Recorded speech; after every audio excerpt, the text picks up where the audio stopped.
Committee के कोषाध्यक्ष ओहो नहीं है, अमित कुमार से आग्रह। चलिए कमेटी कोषाध्यक्ष। मैं चाहूंगा हमारे कमेटी के सब लेने चल गया। सचित कुमार जी, नैना कुमारी जी को एक लाल दुपट्टा ओढ़नी देके सम्मानित करेंगे। जोरदार ताली होनी चाहिए। क्या बात है। जैसा मुस्कान जैसा नैना है, अपने गीतों से आप सबों को बेखूबी छुमाएंगे, रिझाएंगे और सभी लोग साथ देंगे ना। बच्चे लोग पूरा ताली और नाचेंगे ना। चलिए नैना जी अपने पसंद वाली गीतों को शामिल करेंगे।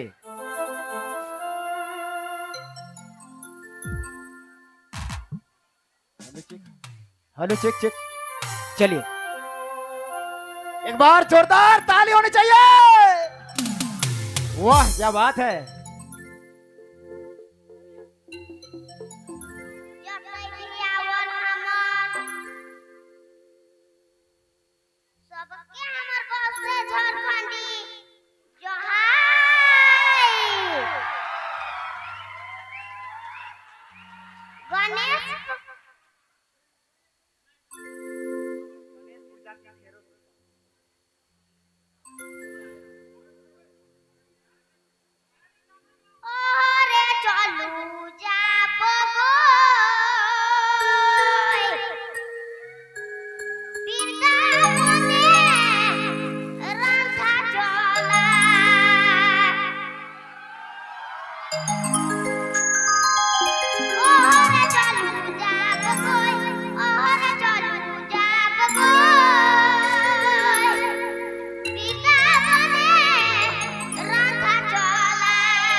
चाहिए।